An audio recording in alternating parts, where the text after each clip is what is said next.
en real pazo de ensoño que defenden outras serras teu velo corpo se garda. Miña noiva, miña terra, engado dos meus amores, consolo das miñas penas. Así falaba Florencio de Valdeorras, o seu espazo poético primario. Alá onde a súa mirada fose, dentro ou fora do val, as descricións que facía atravesaban os códigos aprendidos na comarca, de forma consciente ou inconsciente. Neste quinto episodio trazamos o abecedario persoal de Florencio, para despois ir do Brao a Primadeira en Valdeorras. De seguido, revisamos a cuestión da toponimia e falamos con Elena López Fortuín, non sen antes visitar Córgomo de Valdeorras.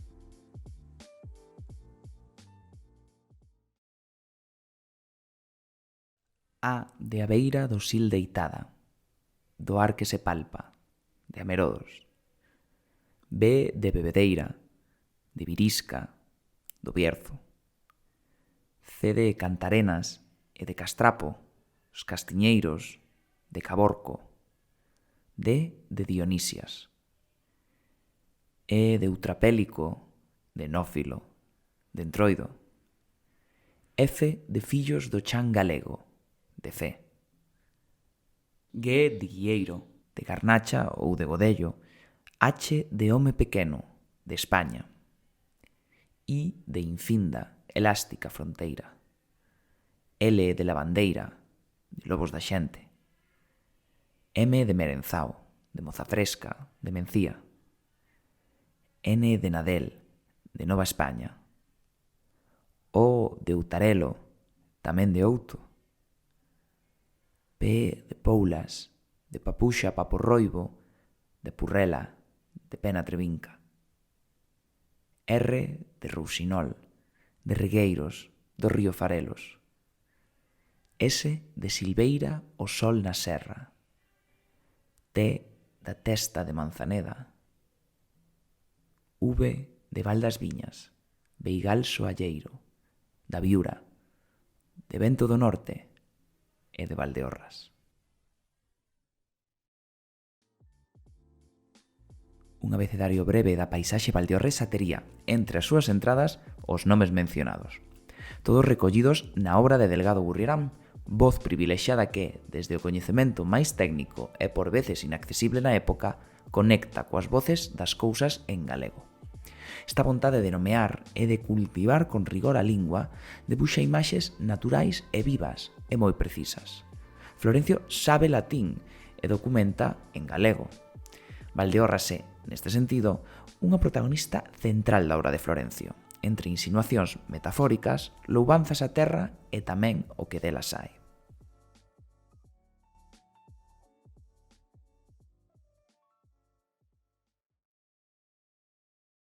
Indo do Brao a Primadeira, camiñando polas estacións, aprendemos e vemos que Valdeorras é un espazo vivo, con entidade propia. Suxerente, personificado por momentos, é máis dinámico. Sensible ao tempo, que pasa por todos e tamén por Valdeorras. Florencio, coas palabras precisas, retrataba como as estacións danzaban de forma acompasada co avance do calendario. Esta é unha poesía necesaria e que vai máis alá das descricións bonitas. Ten unha función para coa nosa identidade, recoñecendo os nosos símbolos, lugares, tradicións e teimas.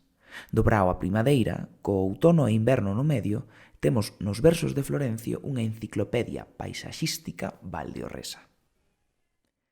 Comezando polo Brao, o Brao é tempo de festas e de folións. Florencio dicía que na ponla dun buxo canta un rouxinol, a ponla é o punteiro, o paxaro, o fol. Polo heliógrafo do río pide o ceo a terra estrelas, e a terra, no tren da bris, remésallas con urxencia, e Rubén aturuxando, que fan o viaxe ledas. No ceo do folión dan clases de xeometría, zorréganlle lavazadas que cheiran a dinamita. O mestre, que ten mal xenio, o estudante que a subía e no encerado da noite anda a facer tolas liñas. O broslador fogueteiro brosla 100 rosas de fogo no escuro raso do ceo. Gorxas que estoupan a berros, pernas que firen o chan, poeira do chan salaios que rube os ouvidos do ar. No outo, Tamén a lúa sai a ruar coas estrelas, anda de troula e trasnoita, mais o sol vira por ela a levala para o leito, collidiña dunha orella.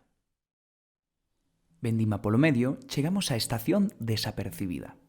Quen pare por Valdeorras quizáis non se decate de que as estacións expándense no val, sobre todo as intermedias, deixando espazo extenso para o caer das follas, o vento e as castañas. Entre estas cousas de Florencio no outono, atopamos como andan a roda no ceo os fillos do sol e a choiva. As árbores xogan as chapas cos patacós das súas follas. De Brétemas Alfaiate fíxolle o río roupa o val, coa tesoura das raiolas anda o sol por lle arrachar. Nas amoladeiras nubens o reuma, bon zapateiro, afía as súas coitelas para traballar no inverno. Fai o balanzo do brán, a formiga na súa tenda, como a mociña sen noivo, danlle o rabo ás lavandeiras. Garda o tesouro das pingas en bolsas de ará, o toxo, pois quere aforrar diñeiro para por dentamia de ouro. A Sirán, que pillou frío, ten un zaluco dos demos e por tirarllo a curuxa anda meténdolle medo. E paseniño pasa o tempo. As paisaxes de inverno, contidas en bebedeira, son testemunha do frío, da fin e comezo do ano. Nesta época, as xestas e as uces quéixanse do vento que brúa nas árbores batendo. A terra terece co frío da xiada, mantiñas de Brétema sirven para cochala. As espidas ponlas das fortes montañas póñense chapeos de folerpas brancas. As retortas ponlas e os castiros vellos doridos se laian do apouvigamento que o inverno, o botarlle seus fríos alentos lles dá. Non moi lonxe anda un lobo a uveos, o lobo da xente, fero e medoñento, e a meiga curuxa facéndolle eco, o lobo responde cun canto pulreiro. O golpe ouve o canto e ri que dá medo, súa risa semella a risa do demo, na mentre se adianta cara a un galiñeiro onde fai o agosto, inda que é inverno. Por unha caborca, fungando e fervendo, chotando nas penas, levando penedos, as augas do monte en viaxe fero baixan a deitarse co bruar do inferno no leio dos croios dun fondo regueiro. Haberá máis poemas que falen desta tempada, como Inverno no monte. Pero por non parar e por celebrar tamén a chegada das cores, Florencio escríbelle o mes de maio, mes de ofrendas á primavera, describindo con el a paisaxe valdiorresa. E saúda, dicindo que aí ven o maio pola porta do xardín, aí ven o maio de enterrar o pai Abril. O maio, garrido, cansiño de chorar, enxoitou o seu pranto cos panos de luar. Aí ven o maio pola porta da campía, aí ven o maio galán da cotovía. O maio garrido tiña un cambai brunedo, o sol esfarrapoullo cos seus dourados dedos. Aí ven o maio pola porta da devesa, aí ven o maio cos seus brincos de cireixas. Aí ven o maio pola porta do valado, aí ven o maio co seu traxiño branco. O maio garrido para saudar o brán pon luvas de etiqueta con flores de San Xoán. Aí ven o maio, abrídelle as portas que trai por gorentarte carabeles e rosas. Aí ven o maio, maiño maiolo, na verde camisa, botois de amerodos, monteira florida, a roupa das festas e un carabeliño por riba da orella. Pieites de silveiras pieitanlle o cabelo, aínda namorare como a un mozo cedo.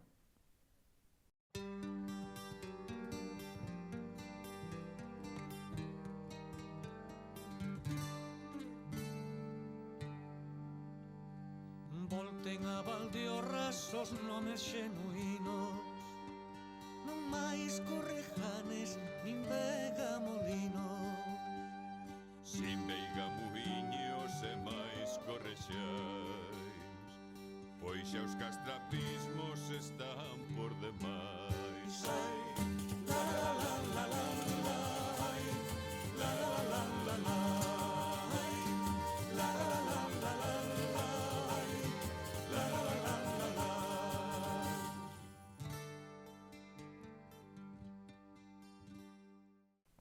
con esta maravillosa excusa en forma de canción por parte de Anxo Rei, que xa 2 décadas atrás homenaxeaba a Florencio no seu álbum Fronteira de Cegoñas, volvemos coa teima da toponimia. E se algo aprendimos neste podcast polo momento, esperemos, é esa idea de que nomear as cousas é un exercicio de poder. Disto sabía moito Florencio, que entendía a conexión fundamental entre a identidade propia e a forma de chamar as cousas. O noso homenaxeado presenta, a través do tema da toponimia, un debate que se reviste de novo cada certo tempo e que agora, na era digital, amplifica o discurso daqueles que faltan á historia e á razón. Estamos a falar do terrorismo toponímico, isto é, actos lingüísticos de corte criminal nos que, querendo ou sen querer, traducimos innecesariamente o nome das nosas casas, nomes e caborcos. Xa nos anos 30, Florencio avistaba este proceso de sustitución calculada. Analizando, a radiografía feita por Florencio describe unha sociedade que ve na traducción acastrapada un ideal de elevación cultural e intelectual. Así, rexeitando as formas naturais de nomear as cousas, suliñase unha intención voluntaria de separación. De novo, o estigma de cosmopaleto que, en canto sae da aldea, entende o mundo mellor que ninguén. Habería centos de argumentos a favor de respetar o nome das cousas. Primeiro, porque ten que ser así. Segundo, por respectar a diversidade cultural, sobre todo cunha situación sociolingüística de conflito e sustitución lingüística. Terceiro, porque simplemente soa fatal. E cuarto, porque esconde moito máis que unha simple traducción. É a vontade de sinalar a nosa cultura e negar que sirva para algo. Entre debates cíclicos, a realidade non pode ser falseada. Nunca será natural dicir Correjanes, Jaguaza ou Villoria, poñamos como nos poñamos. E, en forma de poema e coas verbas de Florencio, volten a Valdeorras os nomes xenuínos, non máis Correjanes nin Vegamolinos, si Veigamuiños e máis Correxais, pois xa os castrapismos están por demais. Arriba Penouta e abaixo Penota, que nome en castrapo e rima con J. Afora Jaguaza, nome cacofónico, adiante Xaguaza en xebre e eufónico.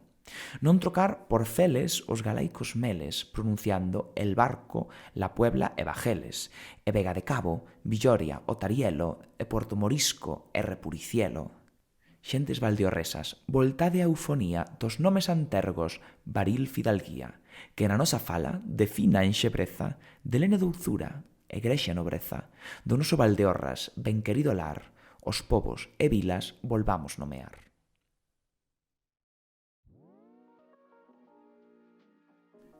Córgomo de Valdeorras. Hoxe eiquí fomos parar, a 350 metros sobre o nivel do mar. Situada no oriente ourensán, a vila de Córgomo conta a historia de tantos outros lugares galegos que, nas proximidades do século XXI, presenciaron como os novos marchaban lonxe, pechaban moitos dos comercios e a vida cambiaba para menos. Se miramos o Instituto Galego de Estadística, Córgomo de Valdeorras conta con aproximadamente 220 habitantes, e estos son datos deste mesmo ano, dos últimos rexistros. Con todo, os datos oficiais contan unha historia ben diferente ao de Vir Cotián. E precisamente a fortaleza de Córgomo atópase non no número de supermercados, ou de oficinas bancarias, ou de estacións de tren, senón na súa xente, nesa diáspora galega de expansión ilimitada. Así, Córgomo é tamén unha vila que reverdece cada verán con visitantes chegados de todas as partes da península e do estranxeiro, e coa lembranza eterna dos que non se poden sentar na mesa. Administrativamente, atoparemos a Córgomo dentro do termo municipal de Vilamartín de Valdeorras. A parroquia conta, segundo os rexistros, de novo, con 3 lugares: Córgomo, As Gralleiras e Santa Marta, patrona da vila. Se buscamos explicacións ao nome, atopamos que Córgomo é un superlativo de Corgo, sendo este unha represa natural ou artificial onde se recollen as augas destinadas a regar e tamén canle de distribución destas augas. E históricamente viaxamos ao século XIII cando xa os romanos, concretamente Plinio Vello, como sinalan no Seminario de Onomástica da Real Academia Galega, documentan o que é un corgus, un treito de auga conducida desde os cumes das montañas que servía para lavar o derrubo producido polo ruinamontium, o método de extracción aurífera, como apunta o arqueólogo Santiago Ferrer. Do mesmo xeito, teorízase con que Córgomo podería ser empregado para definir en sí o río Farelos, personaxe protagonista da poesía de Florencio como xa vimos. Dedicado á veciñanza da vila, Florencio asina desde a distancia un texto titulado Córgomo de Valdeorras, boca ribeira clara pola que non anda santa compaña, xa que o bon viño escorrenta medos, trasnos e fantasmas. Os mozos desta aldea, según Florencio, eran a flor de Valdeorras. Os mozos de Córgomo, dicía Florencio, non cochaban nin cos bolos nin cas mozas. Estes bolos ralban louxados, a bola ralba penedos, e que xogan mau a mau o Severino e o Ferros, di Florencio en referencia a viciños da vila. Que aprezamos entón tamén unha relación bidireccional entre paisaxe e persoa.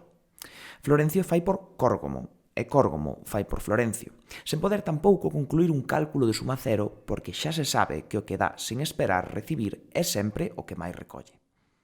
Esta relación está documentada por un montón de xente moito máis intelixente que a min e con bastantes máis credenciais. Así, un visitante, que por agora será descoñecido, falaba da súa experiencia na vila e, máis concretamente, das súas xentes. Dicía: en vistas do que vin, acabouse a sorpresa, pois vese que a xente de Córgomo de alí é moi animada, tanto que había anos que eu non presenciaba unha cousa igual. Diante daquela animación, mentres falaba debaixo da carpa, pola cabeza pasábame unha e outra vez a idea de que hai persoas con sorte. Florencio marchou ao exilio, perdeu todo, pero gañou o afecto do seu pobo de tal maneira que tanto amor o fará vivir para sempre. Para sempre. Estas palabras pertencen a un membro da Real Academia que, despois de visitar Córgomo, nunha celebración coa teima de conseguir un Día das Letras para Florencio, expresaba así a súa experiencia. Declaracións estas que ben podían perfectamente ter sido feitas a semana pasada, tras a primeira florenciada en memoria do que xa é o persoeiro das letras galegas do ano 2022. Pero non, estas palabras pertencen ao xa finado Carlos Casares, que, nun artigo de La Voz de Galicia do ano 2001, falaba así de ben do pobo de Córgomo tras ter asistido ás primeiras xornadas de teatro Florencio Delgado Gurriarán. Tras 12 meses intensos, 4 estacións de actividade cultural, no verán do ano 2002 preséntanse en Córgomo as segundas xornadas de teatro Florencio Delgado Gurriarán, buscando conseguir o recoñecemento das letras galegas por o ano 2003, en conmemoración do centenario do nacemento do poeta.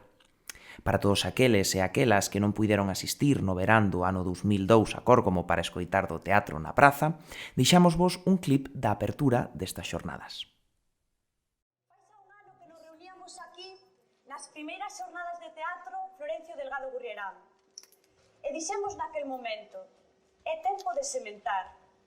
Pois ben, a semente debía ser boa, porque desde entón en Córgomo non deixaron de sair flores.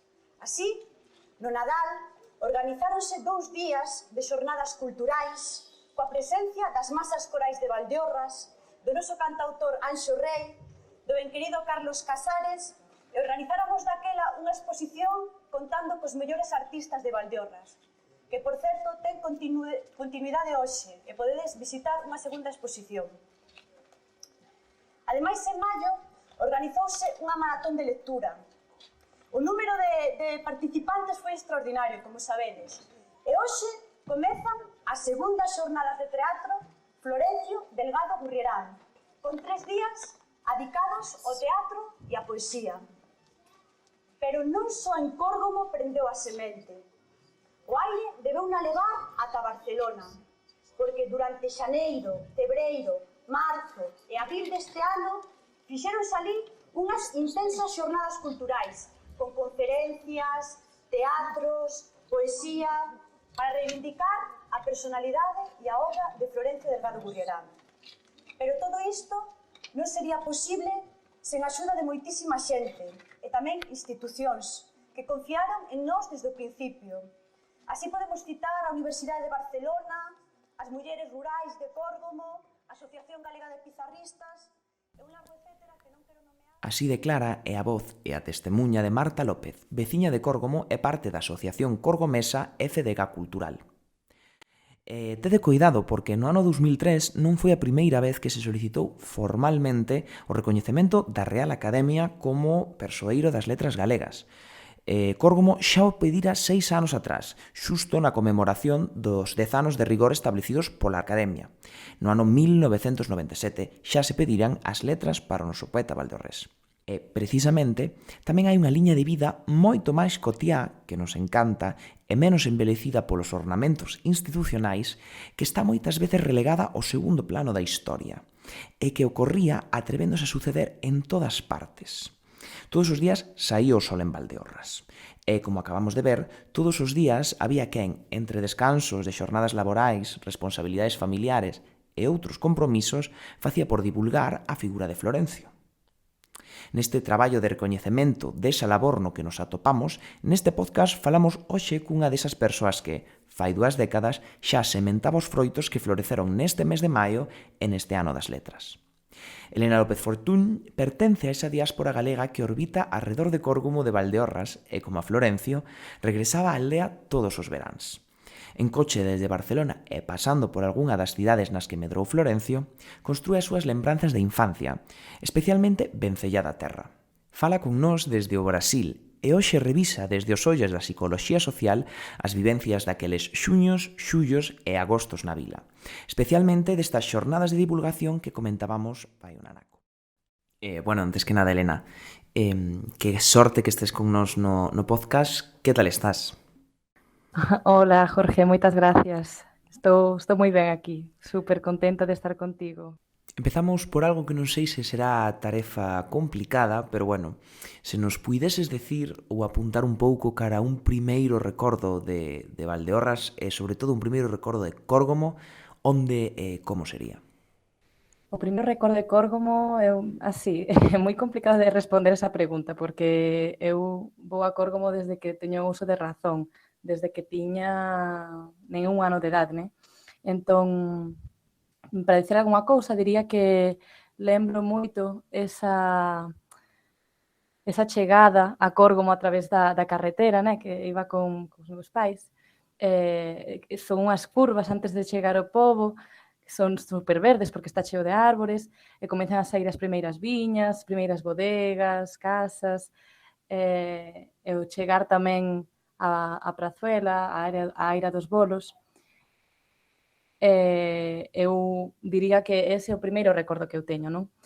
Pero a verdade é que teño moitos outros recordos, moitas lembranzas no bar da Celia, que tamén é coñecido como Bar do Ré, que desgraciadamente pechou fai uns anos, no parque, as noites na Casa do Pobo, que xa falaremos, pero eran moi máxicas.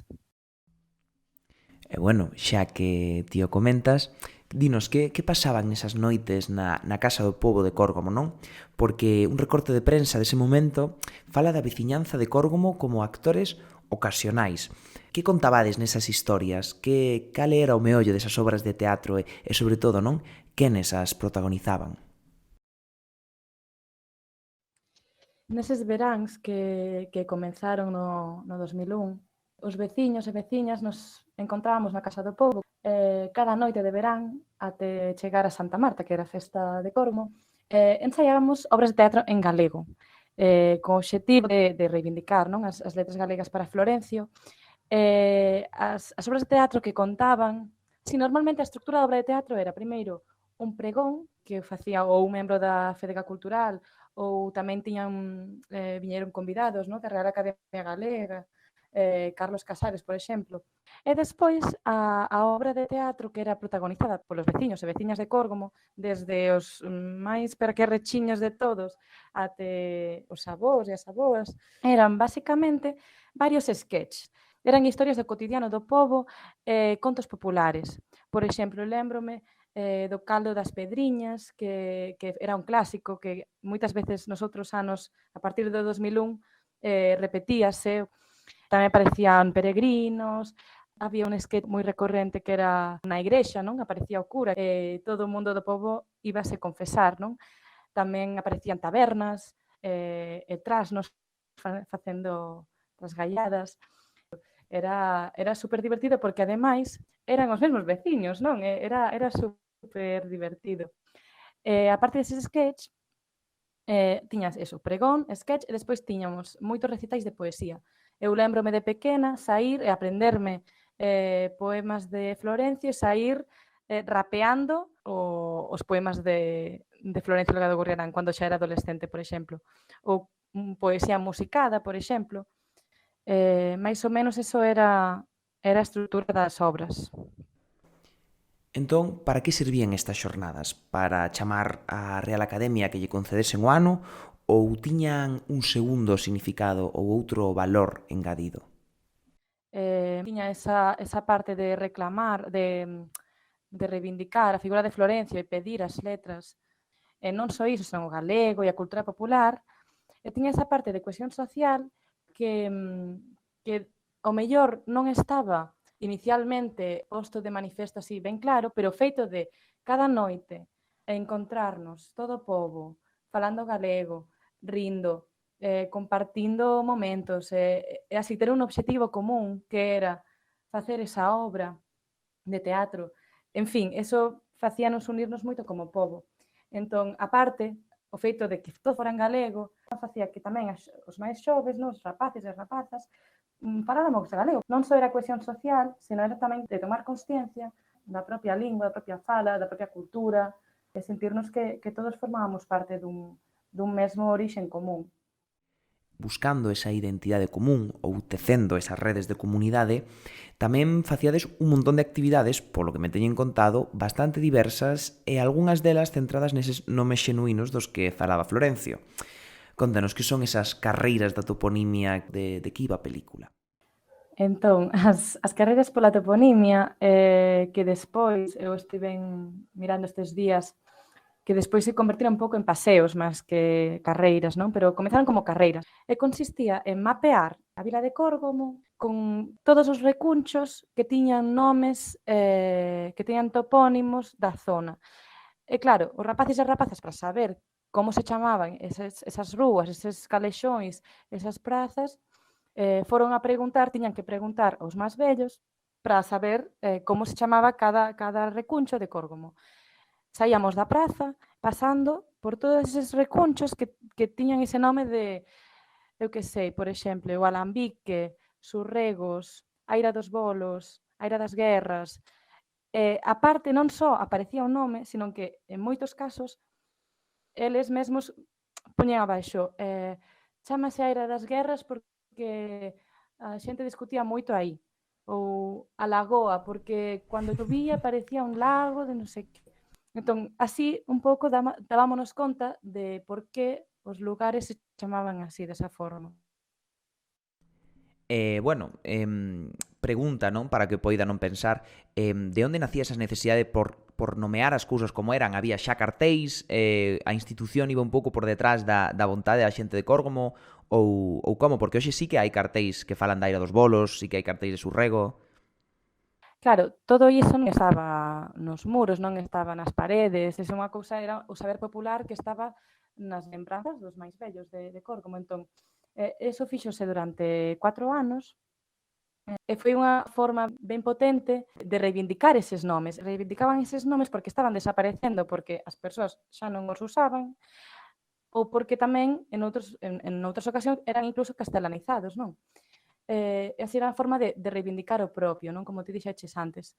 Entón, actualmente, no 2022, que lle deron as letras galegas a Florencio Delgado Gurriarán, o Concello xustamente puxo placas por todo Córgomo con a toponimia. Non puxo todos, porque obviamente temos topónimos que son así, medio do mato, na montaña, eso aí non dá para poñer unha placa, non? Pero os lugares principales que están máis no centro do pobo, agora están recoñecidos e agora ti vas e sabes que iso é a Aira dos Bolos, por exemplo.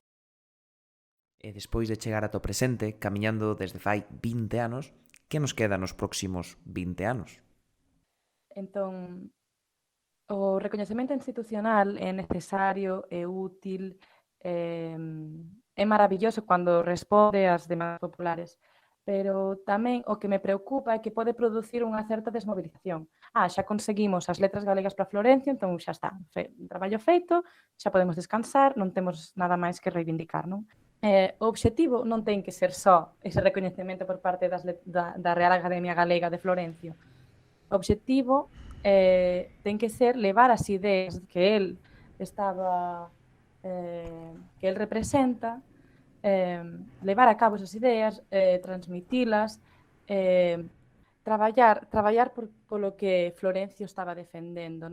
O que eu vexo que nos queda por facer nestes 20 anos próximos é leválo á práctica. É dicir, non sei quantas persoas estáime escoitando agora aquí neste podcast, pero eu fago un chamamento a todas as persoas que miren cara ao seu territorio, investiguen sobre a súa historia e a súa cultura, porque moitas veces, hoxe en día, estamos eclipsados por culturas tamén que de outros lugares do mundo, que son tamén interesantísimas, pero que non son as propias. Entón, mirar cara ao propio territorio, investigar de onde vimos, historias se esconden as nosas rúas, os nosos vellos, as nosas máis, que nos conten, falar, e así podemos recuperar moitos outros Florencios e inclusive darnos conta de que o que temos é moi valioso e de que temos que mantelo vivo, porque só mantendo vivo iso do que formamos parte, podemos manter viva tamén a nosa propia existencia, porque nós vimos de todo iso. Pois con ese chamamento a non somente ver estas letras como a un fin, senón como a un medio para loitar por todo ese horizonte de causas que tiña Florencio na mente, pois quedamos. Moitas gracias, Elena, por vir ao podcast. Moitas gracias, Jorge, foi un placer.